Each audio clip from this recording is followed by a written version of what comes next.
as soon as I walked in, the first thought I had was, oh, this is where we had our wedding reception. So my husband just pointed out, while Paul was talking, sorry, he said, remember that floor, that's where we danced. So my husband, Michael Rose, Roseal native. But thank you for having me here today. I first came here in 2018 to this exact meeting, and it was, pardon? Okay, it was because of that meeting that a lot of what I'm going to talk about today actually happened. So you never know what effect your involvement in Roseal Nature and Land Conservancy can have on other communities. So I'm going to tell you about the effect you've had on Ecorse, Wyandotte, and communities all the way to Romulus and Inkster. You had no idea, did you? Let me show you. Okay, I moved here in 2016. I started paddling and met some wonderful people, of one of which Paul Glore was one, and he'll be featured in here a little bit later. I'd never been involved in government or politics or anything growing up, but my father-in-law, God rest his soul, Gib Rose. Anybody here remember Gib and Arlene Rose? Yeah, they were on Lakewood, Willow Tree, Chelsea, those roses. But my father-in-law was very involved in Wyandotte, and he influenced me in a short amount of time I knew him. And when I was sharing with him my experience as somebody new to Michigan and new to the downriver area, I told him how excited I was about what I was seeing with, the river and the creek, and they're just such amazing assets. But there were some issues, like accessing these assets and the condition of these assets. And he encouraged me to reach out to my city. Again, never been involved in a city, but I reached out to Ecorse Mayor Lamar Tidwell, who is, I think, in his third term now, and he welcomed me, and he empowered me, and he gave me the freedom to get connected with other like-minded people in groups. And let me tell you that story.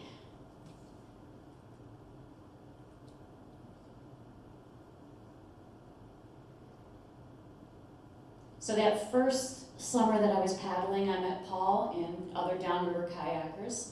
I became a guide for Riverside Kayak Connection on Biddle and wrote that letter to my mayor. By October, I attended my first city council meeting, and that was at the suggestion of the mayor, because he said they were presenting their new Ecorse Parks and Rec plan, and he wanted me to be there and have a chance to give input.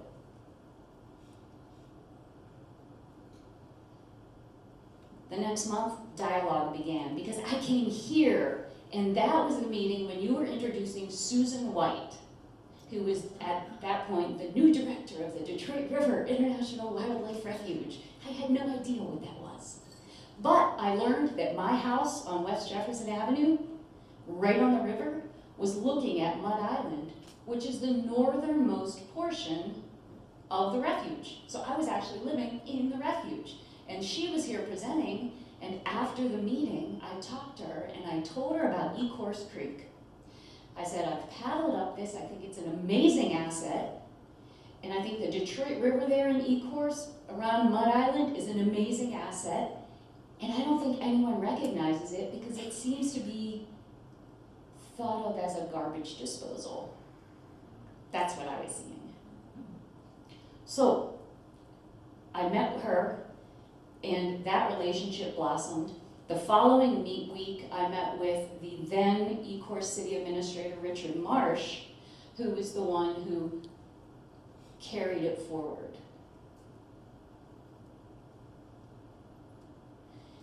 And then in December, that same year, 1 month after being here at this meeting, when the seed started to take shape, the city of Ecorse we had an asset inventory. And what does that mean? A bunch of people got in a car and drove around the city of Ecorse to see what assets there were from my point of view. They'd all lived there. I was new, but sometimes fresh eyes can make a difference. I came from Pittsburgh, wherein, we lost our steel industry. We went through a really bad time. But then in the 80s, Mayor Sophie Maslov helped begin the rebirth of the city of Pittsburgh. And when I got here, I saw Detroit as being maybe 20 years behind that, but it was happening. And so, with fresh eyes, we went through the city of Ecorse in particular to see where there was potential for rebirth.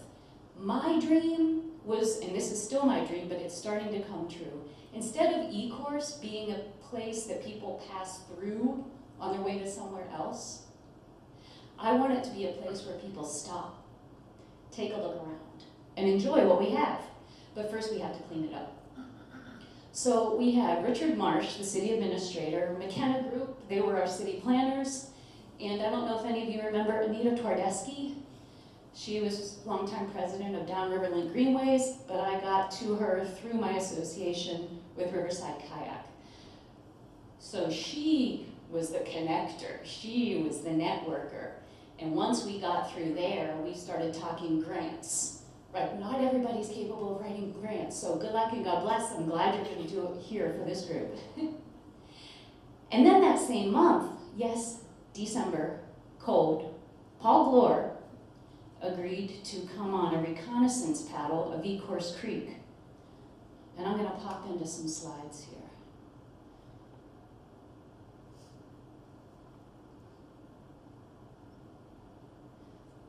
I'm going to fast forward through some of these because we don't have that much time, but this presentation has several slideshows and videos linked in. And I've asked Paul to share this with the email distribution list so you can look at these at your leisure or share them with other people who might have similar interests. All of these things in Ecorse look different now. Yay. So we're seeing some improvements, but the main things that Paul, besides keeping me safe because I was afraid to paddle in December, he taught me things, and Riverside Kayak gave me what I needed to stay safe in the cold weather. But this was the year when we had a couple years where the water levels were really high. So Paul taught me about invasive species. I was just a kayaker from Pittsburgh. I got in the river. I liked paddling through partially sunken barges. I liked paddling in lakes. I didn't know a lot of what I was in. So Paul first introduced me to the problem of invasive species. There's Paul, right there. You've probably seen him bicycling around the island with his boat following behind. How many of you seen him pedaling with his boat behind? The other thing we found besides invasive species and some trash, what really excited me, and I would not have noticed it, by the way, that's us passing under Southfield Road. He found evidence of beavers. Beavers on Ecorse Creek, in among all the garbage. And I thought, beavers? And then I started seeing not necessarily dollar signs, but help. Because, everyone wants to protect furry things, right? Yeah. So, Paul helped me see all this. Is that video? It's right here? Yep. I'm going to just pause for a moment to show you a little video to help you get an idea of where in the world I'm talking about. Just show of hands, who knows where Ecorse Creek is, any portion of it? Oh, wow. I'm still going to show it.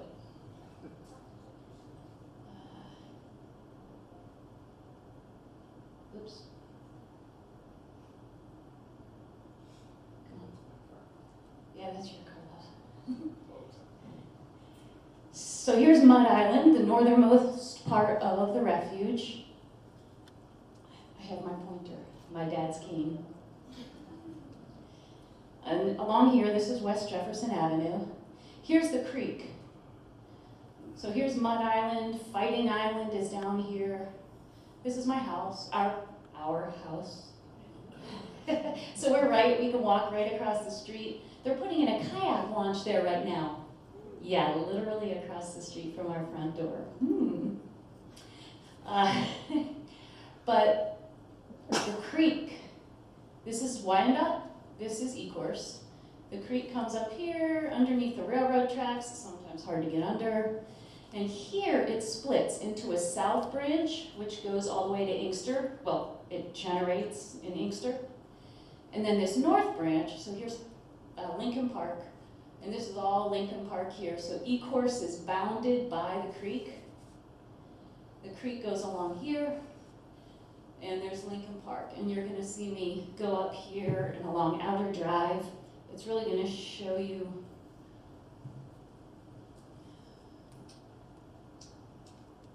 it's gonna, it'll show you what you get out of it. There we go, just look.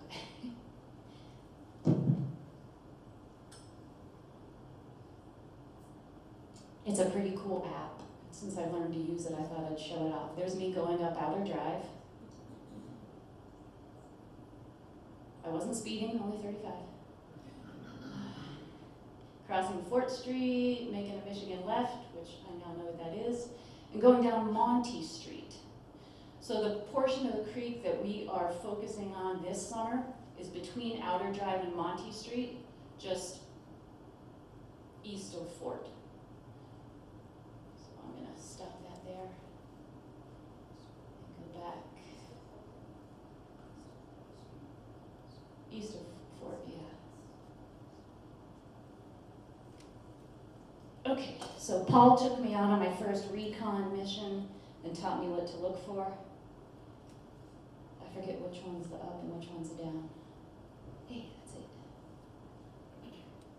Okay, so remember, November 2018 was my meeting here, met Susan White. December of 2018, asset inventory with big named people, and a creek tour with a big name person. February, I got to represent the city of Ecorse at Shiver on the River at Belle Isle. I barely knew anything about Ecorse yet, but I had some cool posters, one of which was back there for you to look at. I saw some of you looking as you gathered your food. But that was an amazing opportunity to network, because at that point in my life, I had never heard of Friends of the Detroit River. I see your shirts. There were several organizations that I'd never heard of before, but it was an awesome networking opportunity, and it felt really cool to represent my city. I also met a group called Trash Fishing, which is a guy and his son. They get out there in motorboats, and they get their friends out there in the rivers to collect trash fishing. And then we had our very first Ecorse Creek meeting. And that was with city administration, Anita from Downriverland Greenways, the McKenna Group, and this is when Susan White, what's this, 3 months after I met her here, she got involved and she gave us access to Jody DeMeyer. Anybody know Jody? Yeah, she was a visitor services coordinator, and she became the coordinator of all the Ecorse Creek activities from then until kind of this January of 2024 when she moved away. But it only took 3 months, and it started here. Thank you again. Then we had our first Ecorse Creek cleanup event. I didn't know how to organize anything like that, and although there were similarly minded people involved now, I connected with that guy from Trash Fishing and his son, and they helped us organize and promote our first ever cleanup event. So they had motorboats in the Detroit River along Dingle Park. They collected items, and then we had man-powered boats and people on the land, both at Pepper Park in Ecorse and at Council Point Park in Lincoln Park. So the first cleanup was in 2024, or 2019. Then that fall, we began regular meetings. Third Thursday of the month, that continues today. So we meet monthly to identify needs, secure grant funding, and plan future events. And that group of stakeholders, it has been growing constantly. February 2020, well, that was before everything happened with COVID. So February 2020, Jody and I went out and did a river exploration. One of the things we had noticed was an issue was all the downed trees in the creek. And you've heard about Ecorse Creek flooding, right? And there being issues. So we were thinking, well, maybe part of that is because of the downed trees, and then all the trash is blocked up behind the downed trees, and then the water can't get through. So we were trying to get on the radar of the Wayne County Drain Commission. I mean, this is the, if you can see Jody there in her boat, that's the size trees that are covering the creek. And then you have people putting shopping carts in there. God only knows why. How many have we removed? Too many. One day it was 13. Yeah. Yeah, we had tires too. Couches. You know, that blocks things, and then water backs up, and then people get flooded.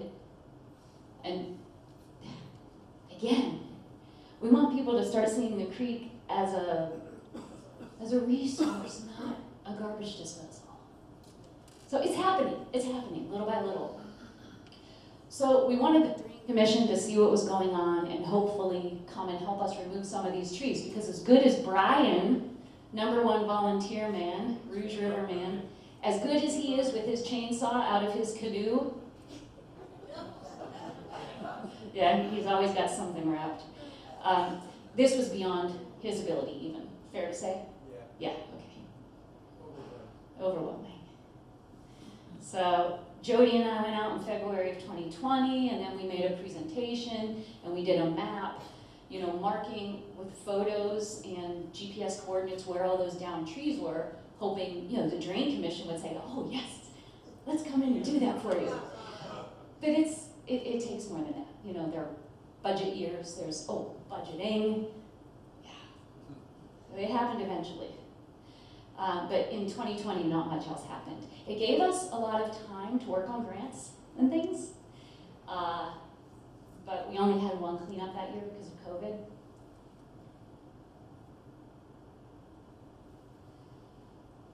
But we did manage to secure first a small grant, like $3,500, and then a large grant. It was actually, I think, $102,000. Yeah, extremely significant for just a group of, you know, people who want to clean the waterway. But that summer then, we grew to having 3 cleanups in 3 cities, Ecorse, Lincoln Park, and Wyandotte, concurrently. So we had enough people coming and enough supplies to run 3 cleanups at the same time, 3 times a year.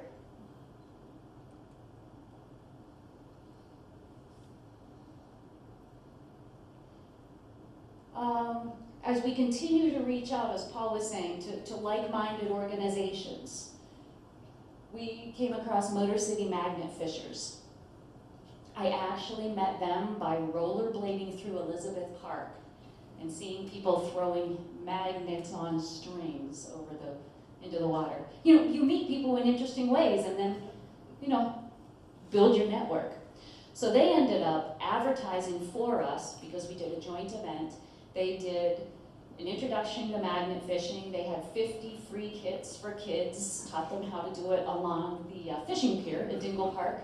And then we had our own cleanup going on in the parks in Council Point, Lincoln Park, and Beaver. And they had Scuba Sonia.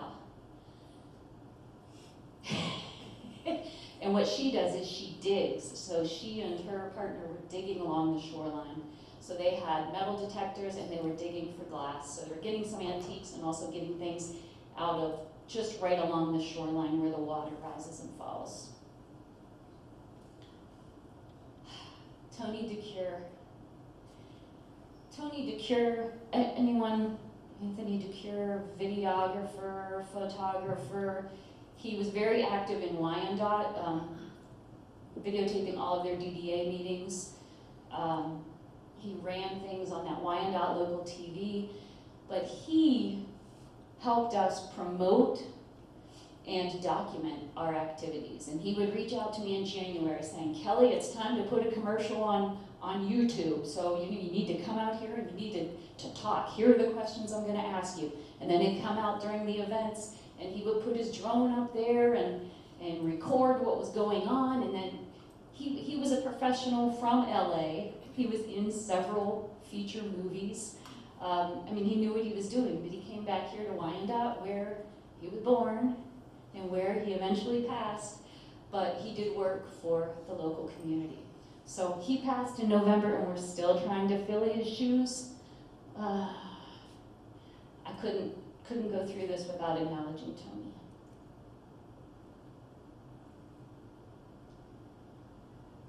So the summer of 2022, we're going through our Earth Day cleanup at Dingle Park, along with everybody else who does it along the river. And then our 3 cleanups at Lincoln Park, Wyandotte, and Ecorse. And we were just kind of into that groove. But it was time to look at reaching out to get more people involved. So I hosted my first annual Explore the Shores bike tour. And that was to raise awareness of efforts along the creek. So we went along the Detroit River access points in Ecorse and Rouge down at Ballinger Park, where you can see the Gordie Howe Bridge. And then along several parks along Ecorse Creek in Ecorse, Lincoln Park, and Wyandotte. And for our second annual Explore the Shores bike tour, Paul came along for the ride. It's just another way to reach out. You have people who love the environment and want to make a difference. It can't just be all people who paddle. So people who bike love it too and need to help protect it. So we're just finding new ways to reach out.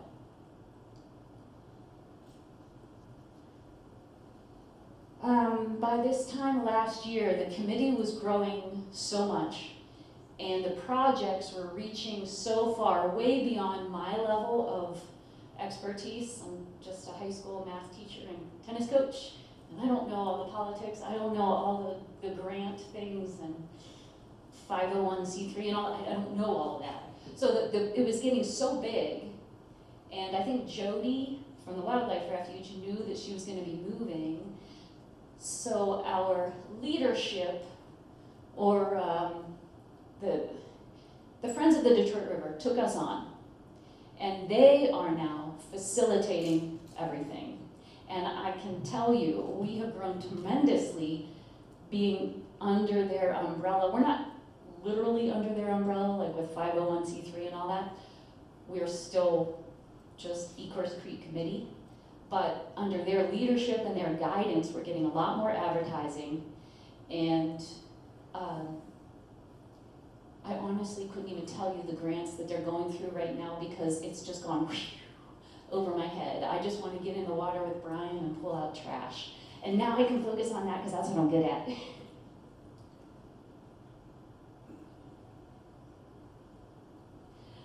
Drain Commission. We got on their budget year. Yay! So January 2024, they started planning. They allocated $10 million to doing removing blockages and creating a maintenance lane along the north branch of the creek.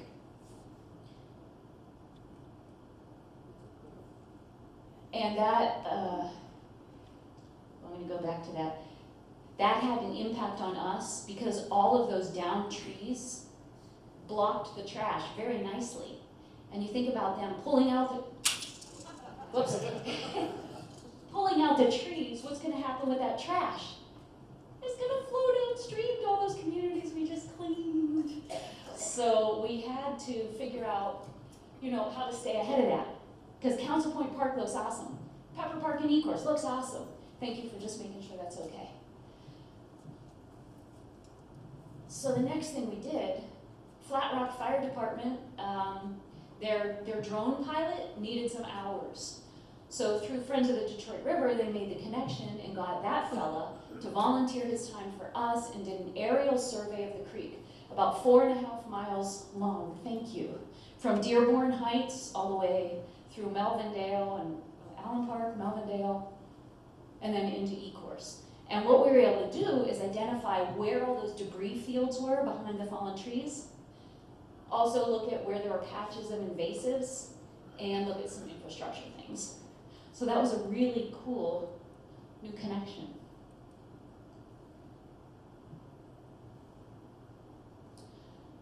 Then, since we're moving further upstream to try to stay ahead of the Drain Commission work, Melvindale High School became aware of the creek. Melvindale High School is like in a new place now, right? The old, what was that college? Baker College, yeah. I was driving along Outer Drive and I was like, I don't remember ever seeing Melvindale High School before, because it wasn't there before, but now it's along the creek. So they had their own cleanup this year, pulled out over 1,200 pounds of trash, and now we finally are getting a connection with a school. We have tried at other schools, but we haven't found what you call a champion to do it in any of the schools. But now we have Melvindale, so that was great.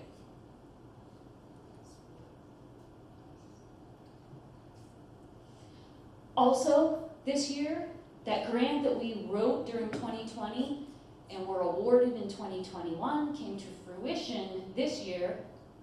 Yeah, it took a while. But we got our kayak launch installed in Pepper Park along with 100 linear feet of habitat restoration. So they're getting rid of invasives and planting natives. And then there's maintenance involved with that, as you well know.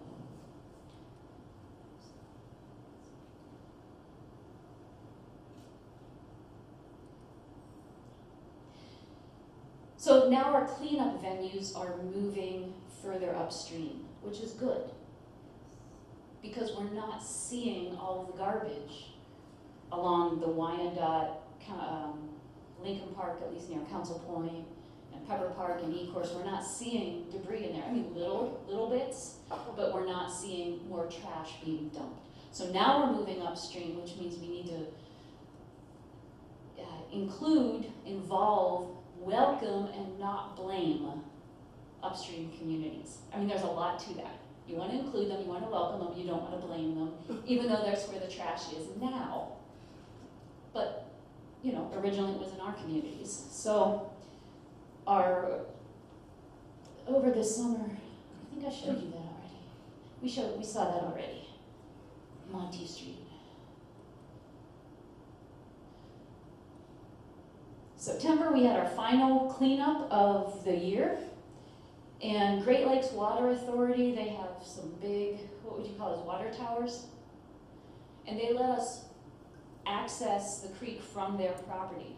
And that's a big deal because, you know, there's liability involved. So we set up,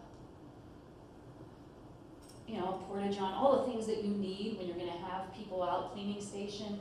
When you have people out there for 3 hours, you have to have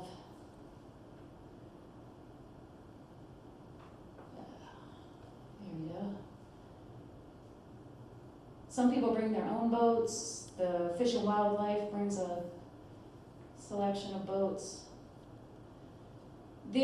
I'm showing you some of these pictures because the previous pictures of the creek showed trees along both sides, but now it's clear cut. Can't say I love it, but the Drain Commission doesn't want to have to come back every time a tree falls.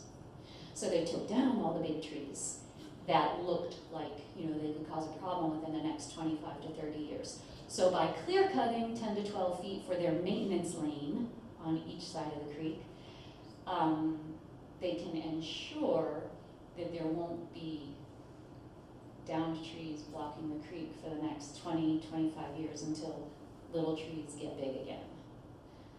So it looks a lot rough. It looks rough. But they are, and if you go on their website, you can get information, they are trying to replant with natives, whether it's some things they put in the fall and then other things they'll put in the spring, so they're doing spraying. Hopefully we'll get rid of the invasives. And I talked before about the flooding and the high water levels, but take a look at that. I mean, he's standing in the creek. She can barely move. She was actually stuck at that point, and we had to push her to shore. She couldn't walk in the water because she didn't have the right shoes. But the creek is that low there right now. That barely merits being called a creek. But things change. Oh, and another new development this year, that's my garbage barge, thanks to Facebook Marketplace. Instead of having a little bucket that I have to empty every 20 minutes, I now just pull a barge behind me. And you see a television there, you see milk crates. Every time we find a milk crate or a bucket, we are happy because it allows us to hold more stuff. Looking for invasives, that's a little crawfish. In couch fabric, yes, couches. Shopping cart, what was left of it. With the low water levels, there's Brian trying to pull up my garbage barge to the shore, but he was stuck his whole foot in the mud. So things you don't think about when you decide to go clean a creek. And then this final cleanup of the year is the first time we had to involve the police. Brian found a loaded .22, one in the chamber and one missing, but the rest of the clip was full. So Lincoln Park Police came and they didn't arrest Brian. And then after the final cleanup of the year, we always do a little luncheon. This year, I think the city of Ecorse sponsored it. Someone always sponsors a thank you luncheon. And little raffles. Every time you come and do a cleanup, you get a chance put in the bag for a raffle, so you could have 4 tickets in there by the end of the season. And then we get items donated. We've had big brothers and big sisters come and bring kids to help at cleanups. We've had Amazon send folks for community service. U.S. Steel, they've donated a lot as well, in addition to their time. So we get a variety of people and organizations, and a lot of people from the suburbs. A lot of people from the suburbs, Farmington Hills, Bloomfield, coming in to do something good, which is nice. I'm almost done here. Oops.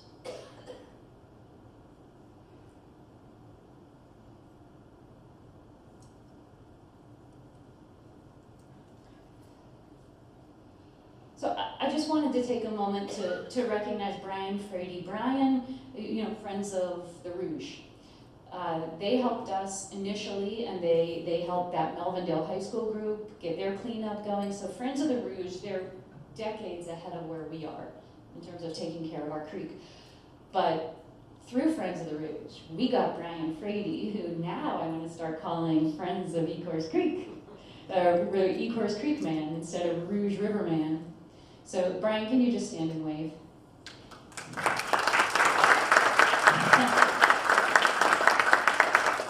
Brian spends more time in that creek than I even have any idea. I mean, 2-3 times a week. Almost every day.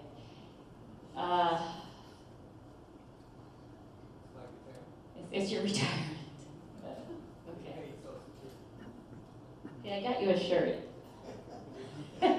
Now you can represent the Nature and Land Conservancy. So this is what it looks like. This is the machinery they're using right now to get, that actually floats. And then Brian's looking at working in front of or behind that to get the debris. In this paddle, we actually go under 4th Street. We go under I-75 at the Outer Drive exit. So that's how far we are now from, the end of it at the Detroit River. I thought it was kind of cool to see. And there's not a great deal of trash there because there are downed trees upstream blocking it. But we'll get there and we'll get it out. There's the trash. So this is what Brian lives for. And I got to admit, I enjoy getting in there with you.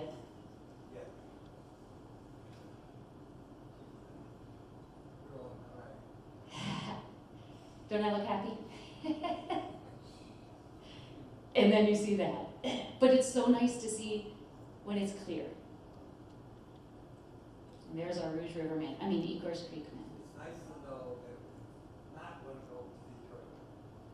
Yeah, that's the whole point. That's why Friends of the Detroit River was willing to take us under the umbrella, and Environment for Great Lakes and Energy. This is why they are willing to get involved, because any trash we take out of the creek doesn't flow into the river and doesn't flow into Lake Erie. So I just wanted it to be a pretty place for people to paddle. But it's grown! And it's grown because of like-minded people who are willing to give of their time, a little bit of bloodshed. And really, it couldn't have happened without me coming to this meeting 6 years ago, hearing what you're doing, getting inspired. I took notes today when you were talking for some ideas I have now.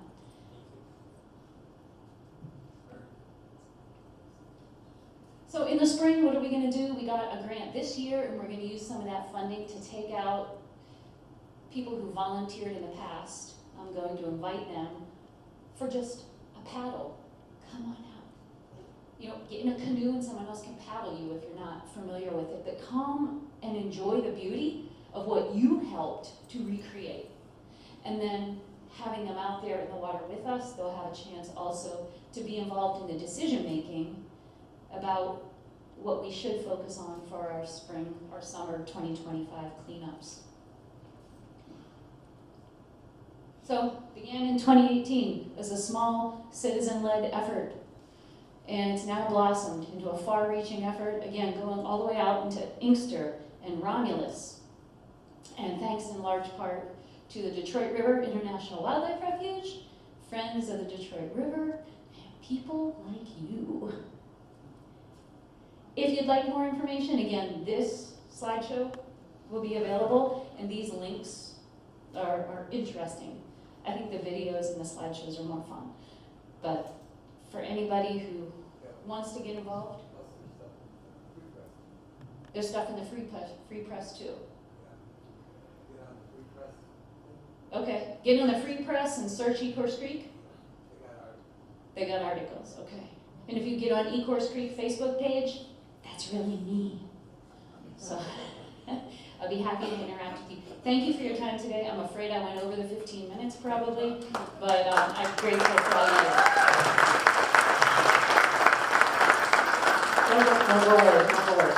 So, thanks, Kelly. I wanted Kelly to speak at our meeting because I think this is an excellent example of how a motivated citizen can start to round up resources and make collaborations and turn what the community thought was a garbage dump into an asset and make it available for people and be able to use it in a good way. So I think this is an excellent example of how we can all make a difference in the world. We might not think we've got the expertise, but we can usually find people who do and collaborate with them. So were there any questions for Kelly?